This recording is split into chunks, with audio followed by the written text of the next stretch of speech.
하나님 아버지, 저희들을 마치 죽은 자와 같은 깊은 잠에서 깨워주시고 먼저 성전을 사모하며 이렇게 건강한 몸으로 달려나와서 찬송하며 기도하며 하나님의 말씀을 상고하며 행복하고 가장 복되게 하루를 시작하게 하시는 그 크신 은혜를 진심으로 감사하옵나이다. 오늘 하루에도 무슨 일이 있었는지 알 수 없습니다마는 그러나 우리는 은혜롭게 찬송하며 하루를 시작합니다. 세상과 더불어 싸우며 살아가야 하겠지만은 우리는 먼저 하나님의 약속을 확인하고 하루를 시작하게 됩니다. 이 귀한 은혜, 최종 승리의 날을 바라보면서 오늘도 기도하게 하시오니 이 놀라운 은혜를 진심으로 감사하옵나이다. 모든 것이 바뀌더라도 결국은 하나님께 가는 것이요, 세상이 아무리 곤두박질하고 급변한다 하더라도 하나님의 뜻이 이루어질 것이 분명하고, 또한 우리의 생은 그 언제라도 주님 앞에 갈 수밖에 없는 저희들입니다. 이 마지막 그 순간을 바라보면서 오늘도 이 시간 새로운 의미를 가지고 주님 앞에 고개를 숙였습니다. 한 사람 한 사람에게 큰 은사를 도하시고 주의 음성을 가까이 들을 수 있게 하시고 우리의 영의 눈으로 하늘 보좌를 바라볼 수 있고 은은하게 조용하게 내게 주시는 하나님의 음성을 듣는 귀하고 복된 아침이 되게 하여 주시옵소서. 하나님 아버지, 우리를 이처럼 사랑하심을 알고 있습니다. 앞으로도 끝까지 사랑하시는 중에 하나님의 귀하고 놀라운 역사를 위해서 소중하게 쓰여지는 한 사람 한 사람이 되게 하여 주시옵소서. 세상은 나를 쓸모없다고 버리지만은 하나님께서는 나를 쓸모있는 자로 쓰시는 줄 압니다. 내가 나를 볼 때도 초라하기 그지없지만은 하나님 앞에는 소중한 존재임을 알게 하사 주와 나와의 관계에서 늘 충만함과 감사함과 놀라운 은혜 가운데 살아서 이 기쁨으로, 이 충만함으로 세상을 이기고 원수를 이기고 죄악을 이길 수 있게 하시고 때로는 나약함과 게으름도 이길 수 있게 하여 주시옵소서.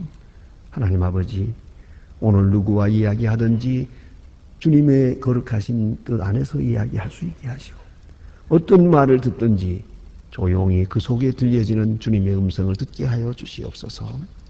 하나님 아버지, 이 어려운 세대를 보면서 하나님의 크고 위대한 역사가 어디서 이루어지고 있는지 또 나를 어떻게 부르고 있는지를 생각하며 당연히 나로서 해야 할 일을 오늘 감당하게 도와주시옵소서.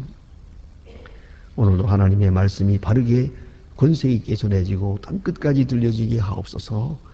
이 말씀의 능력이 있어서 듣는 모든 사람에게 구원이 있고 소생함이 있고 바른 신앙으로 돌아오는 역사가 있어지기를 간절히 기도하옵나이다.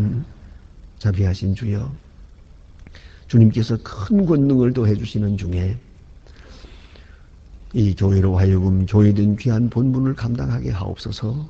선교적으로, 교육적으로, 그리고 사회 개혁을 위해서 이 나라의 장래와 세계의 저 미래를 위해서 교회가 교회된 귀한 사명을 감당하는 생명력이 넘치는 그런 교회가 되게 하여 주시옵소서.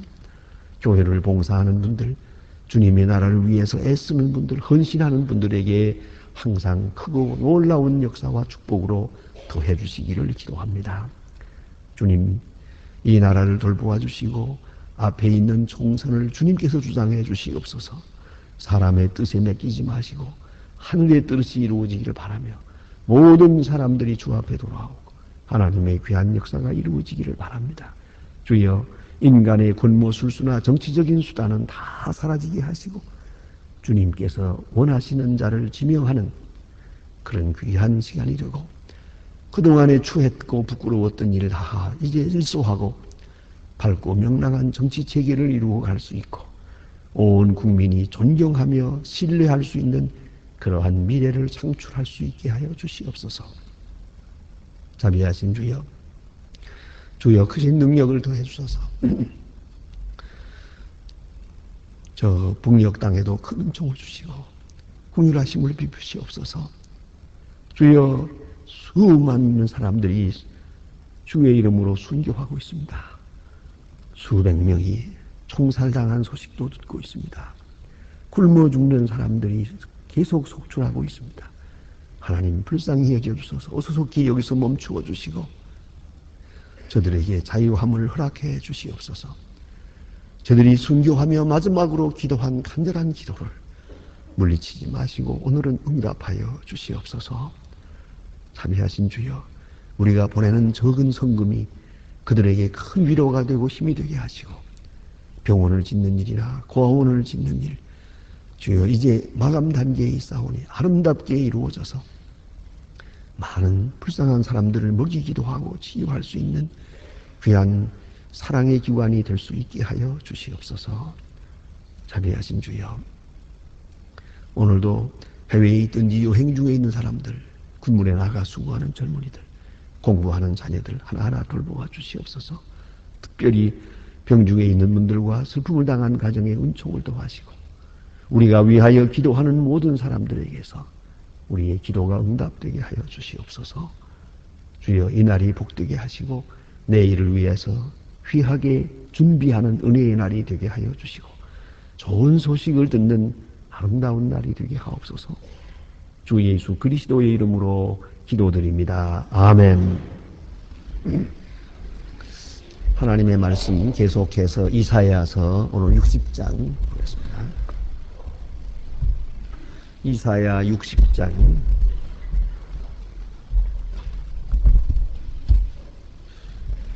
이사야 60장 15절로부터 22절 끝절까지 봉독하게 됩니다. 지금 다 같이 한 목소리로 봉독하시겠습니다. 전에는 내가 버림이 되며 미움을 당하였으므로 내게 지나가는 자가 없었으나 이제는 내가 너로 영영한 아름다움과 대대의 기쁨이 되리라 하니 너희의 열방의 젖을 빨며 여왕의 유황을 빨고 나 여호와는 구원자 내 속자 야곱의 전능자인 줄 알리라. 내가 금을 가져 금을 대신하며 은을 가져 철을 대신하며 노수로 나무를 대신하며 절로 돌을 대신하여 화평으로 새와 관음을 삼아 의의 말을 하리니 가시는 강포한 잔이 다시 끊이지 않을 것이요 황폐와 파멸이 그 경내에 다시 없을 것이며 내가 내 성벽으로 구원하리라. 내 성문으로 찬송할지니라. 다시는 낮에 해가 내 빛이 되지 아니라 달도 내게 빛이 되지 않을 것이요 오직 여호와가 내게 영원한 빛이 되고 내가 하나님의 영광이 되리니 다시는 내 해가 지지 아니하고 내 달이 물러가지 아니할 것은 여호와가 내 영원한 빛으로 내 슬픔의 날을 마실 것입니다. 네 백성이 다 의롭게 되어 영광. 그는 나의 심은 가지요 나의 손 만든 것으로서 나의 영광을 나타낼 것인즉 그 작은 자가 천을 이룰 것이고 그 약한 자에게 강구を이룰 것이라. 때가 되면 나 여호와께 속히 이루리라. 아멘. 무슨 은혜의 날 또 혹은 교회의 영광을 찬양하는 그런 참 저 미래에 있을 교회의 영광 또 하나님의 뜻이 이루어질 그 하나님의 나라를 내다보면서 예언하는 말씀입니다. 오늘 본문에 나타난 대로 보면 여기에 또 한 번 그 기회에 대한 말씀이 있습니다. 때가 되면 나 여호와가 속히 이루리라. 때가 되면 우리가 하나님께서 이스라엘 백성들에게 아주 진노하시는 때가 있습니다. 또 그런가 하면 그 진노를 거두시고 은혜를 베푸는 그런 때가 있습니다. 문제는 그 하나님의 역사, 그 두 가지 역사가 다 하나님의 은혜요, 하나님이 주시는 복이라는 것을 잊어서는 안 됩니다. 그런 거로 하나님이 진노하실 때에도 그 진노 속에 하나님의 약속이 있고 사랑이 있습니다. 은혜를 베푸실 때에도 그의 사죄함이 있습니다. 꼭 의로워서 은혜 베푸시는 게 아닙니다. 그걸 잊지 말아야 합니다. 큰 은혜를 베푸시고 그리고 백성들로 하여금 그 은혜 안에서 회개하고 하나님 앞에 돌아오기를 바라는 겁니다. 그래서 마틴 루터는 아주 재미있는 표현을 하고 있습니다. 하나님에게는 왼손과 바른손이 있다고. 아주 귀한 비사라고 생각합니다. 왼손이라는 것은 율법이고 오른손은 은혜올시다. 그걸 생각해야 됩니다. 가끔 제가 경찰서에 가서 경찰관들에게 말씀을 드릴 때 제가 꼭 이 비사를 듭니다. 하나님께는 왼손과 바른손이 있습니다 하고 얘기를 했더니, 다른 경찰서에서 절대로 오라고 그럴 때는 그 얘기를 들었으니까 목사님 오셔서 마음대로 말씀하시겠지만 왼손 바른손은 다시 반복해 주시길 바랍니다. 그래요. 꼭 그 얘기를 한다고요. 주문을 해요. 왜냐하면 왼손, 하나님의 왼손의 상징이 경찰서입니다. 오른손의 그 상징이 바로 교회입니다. 그래서 교회와 경찰서는 함께 있는 것이고, 동시에 그런 의미에서 하나님의 공의를 실현하는 경찰도 성직자라는 것입니다. 그런 얘기를 했더니 그 얘기는 반드시 추가해달라고 그래요. 경찰들이 비로소 아주 긍지를 느끼게 된다 이거예요. 우리가 참 크게 생각하면 하나님의 의를 실현하기 위해서 수고하는 분들 아닙니까? 그걸 생각해야죠. 오늘 여기 보면 하나님의 진노, 하나님의 진노의 책직, 그건 율법입니다. 율법이 나타날 때가 있는가 하면 또 그 율법의 역사가 잠깐 멈추고 이제는 은혜의 때가 나타납니다. 그러니까 책직을 맞고 바벨론으로 포로되어 갔는가 하면 또 이제는 또 바벨론 포로에서 돌아오는 역사가 있습니다. 은혜의 때가 있다는 것이옵시다. 오늘 본문에 보는 대로 전에는 내가 버림을 입으며, 그래서요, 전에는 버림을 입으며, 그건 율법, 진노적인 책직을 맞을 때를 말하는 것이에요. 특별히 교회도 그러한 역사를 반복하며 거듭해 왔습니다. 때때로 교회는 핍박을 받을 때가 있습니다. 아시는 대로 핍박을 받을 때는 꼭 버림받은 것처럼 보입니다. 하나님께 진노받은 것 같고, 우리가 다 부족함이 많고 허물이 많아서 하나님께서 내려치는 것 같이 느낄 때가 있어요. 그래서 많은 사람이 순교를 당하기도 하고, 그런가 하면 또 교회도 집회를 못할 때도 있습니다. 저는 나이가 많지 않지만은 2번 그런 역사를 경험했습니다. 하나가 8.15 해방 바로 직전에, 그때 그 전쟁을 빙자해서 이 폭격을 하고 이러니까 안 된다 그래가지고 교회 문을 전부 닫았습니다. 그러니까 어떤 너무 답답해서 교인들은 그 교회 가까이 가서 교회 마당에서들 앉아서 조용히 기도하고 나오기도 했습니다. 교회 문을 꼭 닫아버렸어요. 봉해버렸어요. 교회 종을 다 떼버렸습니다. 그런 몇 달 동안의 시간이 있었습니다. 그리고 나서 8.15 해방이 됩니다. 그럴 때에 얼마나 감격했겠습니까? 꽤 오랫동안 종을 못 쳤는데 그 다음에 종을 달아놓고 하루 종일 치는 겁니다. 그냥 너무 좋아가지고요. 그런가 하면 또 6.25 전쟁 때 그랬습니다. 전쟁 때에 폭격이 어떻고 전쟁 상황이 어떻다, 사람들이 많이 모이면 위험하다 하는 그런 핑계로 교회를 문 닫아버렸습니다. 또 예배를 드릴 수가 없었습니다. 상당히 오랫동안, 그동안에 얼마나 크크하고 답답했는지 모릅니다. 그리고 많은 사람들이 순교합니다. 목사님들은 다 끌려가서 돌아갔었습니다. 그런 순간입니다. 그럴 때에 우리 생각합니다. 하나님께서 우리를 버리시나? 이대로 끝나고 말 건가? 답답하고 괴롭습니다. 그럴 때 오늘 본문의 말씀과 같이 전에는 내가 버림을 입으며, 버림받는 것 같은 그런 시간이 있단 말입니다. 그러나 다시 9.28 복구 때에 다시 문을 열게 됩니다. 그때 참으로 감격스러운 그런 시간들이 있었습니다. 그 후에 다시 얼마 안 돼서 2달도 못 돼가지고 일사후퇴 때에 다시 후퇴하게 됩니다. 후퇴하면서 그냥 버텨보려고 하다가 도저히 그럴 수가 없어서 전쟁 상황이 되기 때문에 산을 넘어서 도망해 올 때 산 높은 데서 내려다보는데 그냥 폭격을 해버렸어요. 교회가 빨갛게 불타는 것을 보면서 산을 넘었습니다. 그 후로 아직 교회를 세우지 못하고 있습니다. 자, 이와 같단 말입니다. 이 세상에 이런 일들이 있습니다. 지금도 바로 어제 들은 소식에 의하면 작년만도 물론 이것은 과학적 통계는 아닙니다. 그러나 거기서 오신 분들 자세하게 여러분에 물어서 심지어는 가지고 온 편지들 다 조사해 보면 그랬습니다. 작년만도 한 400명이 기독교인들이 총살당했다고 합니다. 그럼 그걸 아셔야 됩니다. 얼마나 많은 핍박이 있는지. 그러나 그들 속에서도 여전히 전도하고 여전히 지금도 더 열심히 그런 선교 활동을 하는 분들이 그런 것을 볼 수가 있습니다. 심지어는 어디서 누가 일하고 어디서 누가 책임자고 그런 명단까지 다 있습니다.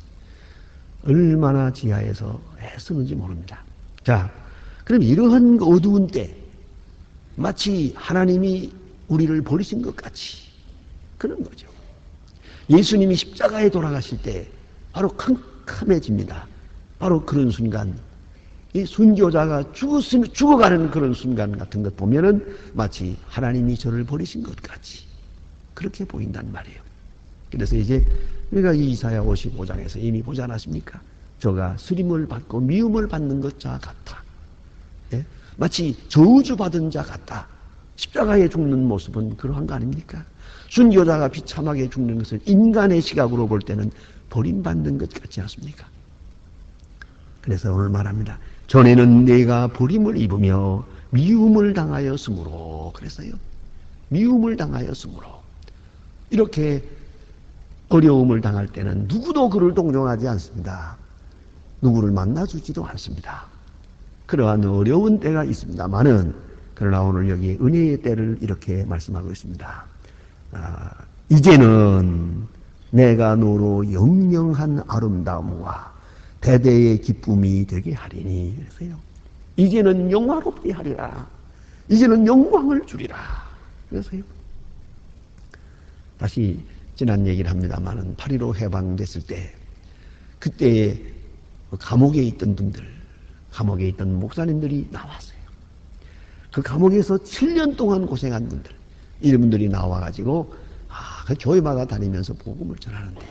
그 가운데는 어떤 분은 집사님인데 그렇게 걱정스럽게 예수 믿어가지고 고생을 했더라고요. 그리고 나와가지고 본인 말대로 내가 직접 들었습니다만은 신학교 간판도 본 일이 없대요. 그런 분이지만은 이 집사님이 얼마나 설교를 잘하시는지 감옥에서 계속 설명만 읽어서 요한계시록을 줄줄 외워야죠. 성경을 다 외워야죠. 요한계시록. 아주 그저 요한계시록만 가지고 설교를 하시는데 몇 장 몇 절 하고 말하고는 본인은 성경도 안 보고 줄줄 외워요. 되게 부럽습니다. 그래 부럽습니다. 아주 그냥. 그때 뭐 옷이라는 게 별거 있습니까? 그때 옷이라는 게 무명옷이죠. 무명옷, 하얀 무명 두루매기를 입고 손을 들고 탁 서서 죽도록 충성하라. 그런데 천사가 또 말이야 아주 그냥 얼마나 부러운지. 자, 이거 보세요. 영화롭게 하리라. 내가 너희들이 이렇게 많은 고생을 하지만은 때가 되면 내가 너희들을 아름다움과 대대의 기쁨이 되게 하리라. 영광을 입혀주리라. 그래서요. 예, 이 교회의 영광, 그것은 그리스도를 위해서 희생한 자, 수고한 자에게 주시는 영광이 이거는 그만이 누릴 수 있는 영광입니다. 자, 그래서 우리 교회의 역사를 볼 것 같으면 이렇게 순교하는 때가 있는가 하면 그 다음에 또 그 때가 지나간다 하면 순교자를 또 높여서 순교자를 높여서 또 여러분 아시는 대로 로마나 파리나 뭐 영국이나 뭐 혹은 모스크바나 그 모든 곳에 가서 큰 성당 엄청나게 뭐 우리는 상상할 수도 없는 그런 좋은 성당들을 지었어요. 그 성당이 뭔데요? 순교자 기념비예요. 그걸 알아야 돼요. 베드로 성당은 한가운데 이 성전 한가운데 여기 지금 베드로 시체가 있어요. 바울 성당은 여기 바울의 시체가 있고 그 밑에 디모데의 시체가 있어요. 그러니까 예배당이라고 하지만은 사실은 알고 보면 순교자의 기념비예요. 이게 그 죽은 베드로에서 죽은 하나님의 사람들 이렇게 높이 영화롭게 하는 영화롭게 그런 때가 오리라. 그렇지 않습니까? 오늘 여기 그래서 이제는 내가 너로 영영한 아름다움과 대대의 기쁨이 되게 하리니 그 차원에서 오늘 본문을 읽으면 보세요. 내가 열방의 저주를 빨며 교회가 모든 나라가 교회를 섬기고 모든 나라가 교회를 단장하고 모든 나라가 금과 놋과 보석으로 교회를 꾸밀 것이라고 말합니다. 사실로 그랬습니다. 그대로 문자대로 이루어졌습니다. 이제 특별히 영적으로 볼 때는 다시는 강포한 일이 이 땅에 들리지 않을 것이요 황폐와 파멸이 그 경내에 다시는 없을 것이며 내가 내 성벽을 구원이라 내 성문을 찬송이라 칭할 것이라. 이런 아름다운 역사가 앞에 있을 것이다. 그러나 이것은 다 하나의 상징적인 역사로 이루어졌습니다. 앞으로 이루어질 영원한 나라는 확실한 그 영광의 나라가 앞에 있는 것을 말하고 있습니다. 여기에 19절 말씀해 보면 이것이 바로 종말론적 메시아의 나라의 영광입니다. 19절입니다. 다시는 낮에 해가 내 빛이 되지 아니하며 달도 내게 빛이 되지 아니할 것이요 오직 여호와가 내게 영원한 빛이 되며 내 하나님이 내 영광이 되리니 다시는 내 해가 지지 아니하며 내 달이 물러가지 아니할 것은 여호와가 내 영원한 빛이 되고 내 슬픔의 날이 마칠 것임이니라. 얼마나 놀라운 얘기입니까? 해와 달 상관없어요. 밤이 돼도 낮이 돼도 상관이 없어요. 그런 빛은 중요하지 않으니까. 영적인 빛이 중요해요. 여호와가 우리 빛이 될 때 낮도 밤도 없어요. 그 상황의 변화에 상관없어요. 오직 여호와를 섬기고 여호와와 함께하는 그 기쁨으로 충만해 가지고 있으니까요. 이제 그 얘기는 낮에 해나 밤에 달이 상관이 없더라고 말이에요. 항상 영원한 빛에 살아간다. 여러분 사실로 어떤 데 아주 충만한 은혜, 굉장한 감격을 지니게 되면 낮도 없고 밤도 없죠. 뭐. 밤은 밤대로 좋고 낮은 낮대로 좋고 겨울은 겨울대로 좋고 그렇잖아요. 이런 일이 있어도 행복하고 저런 일에도 행복한 거예요. 그저 기쁘기만 한 거예요. 바로 그러한 모습을 말하고 있습니다. 여호와께서 해가 되고 여호와께서 빛이 되어서 너희를 비칠 때 너는 이와 같은 기쁨으로 충만하게 될 것이다. 다시는 슬픈 날이 없을 것이다. 말씀하십니다. 21절 내 백성이 다 의롭게 되어 영영이 땅을 차지하리니 그랬습니다. 이렇게 될 때는 위에 몇 사람만이 아니고 백성 전부가 의롭게 될 것이다. 하나님이 원하시는 의가 이루어질 것이라는 말입니다. 여기서 분명히 신학적으로 정리할 것이 있습니다. 우리가 의롭게 살아서 영광의 날이 오는 게 아니고 하나님께서 은혜로 주실 때, 영광의 날을 주실 때 모든 백성이 의롭게 되리라. 이것이 복음입니다. 여러분 그걸 알아야 됩니다. 가끔 우리는 우리가 깨끗하게 정결하게 살고 전신실하게 살아서 하나님의 나라를 이 땅에 이루어 보려고 하고 화평합시다, 용서합시다, 사랑합시다, 봉사합시다 하지만 사실 그건 복음이 아닙니다. 그건 복음적 메시지가 아닙니다. 오늘 본문의 내용을 보세요. 이제는 하나님께서 은혜 베푸실 거예요. 하나님께서 은혜 베푸셔서 모두가 자유롭게 되고 하나님의 영광을 찬양하게 될 때 그때는 모든 백성이 의롭게 되리라. 그래서요. 그러니까 윤리에서 종교로 나가는 게 아니고요. 종교에서 윤리가 오르는 것이고요. 율법에서 은혜로 향하는 게 아닙니다. 은혜가 먼저 있어서 은혜 안에서 율법이 완성되는 것이에요. 이것이 진리입니다. 여러분 가정에서도 보세요. 아이들 보고 이렇게 하면 매 맞는다, 저렇게 하면 상 준다, 저렇게 하면 너 가만히 안 둔다. 협박해보세요. 아들이 어떻게 되나? 점점 더 거짓말하고 점점 더 아둔해지고 또 문제가 됩니다. 결국은 언젠가라도 사랑을, 뜨거운 사랑을, 아주 크고 위대한 사랑을 애들이 느끼게 될 때 정말 우리 어머니는 나를 사랑한다. 우리 아버지는 정말 나를 사랑한다. 여기에 만족하게 될 때 어느 사이에 나쁜 버릇이 다 없어져요. 나쁜 친구도 다 이길 수 있어요. 어느 사이에 의롭게 돼버려요. 예. 이걸 알아야 합니다. 의로움이란 사랑의 열매라는 걸 잊지 말아야 돼. 은혜의 열매로 이루어지는 것이다. 이것이 복음적 진리입니다. 이래하게 될 때 작은 자가 천을 이루고 약한 자가 강국을 이룰 것이라. 때가 되면 나 여호와가 속히 이루리라. 우리는 그 때를 조금씩 분할 성취로 경험했습니다. 그러나 이제 온전한 성취가 우리 앞에 있는 것이옵시다. 기도하십시다.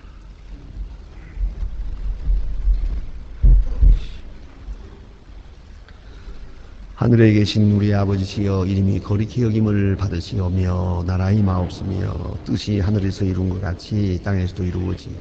오늘날 우리에게 일용할 양식을 주옵시고 우리가 우리에게 죄진 자를 사하여 준 것 같이 우리 죄를 사하여 주옵시고 우리를 시험에 들게 하지 마옵소서. 다만 악에서 구하옵소서. 나라와 권세와 영광이 아버지께 영원히 있사옵나이다. 아멘. 자유로이 기도하시다가 돌아가시겠습니다.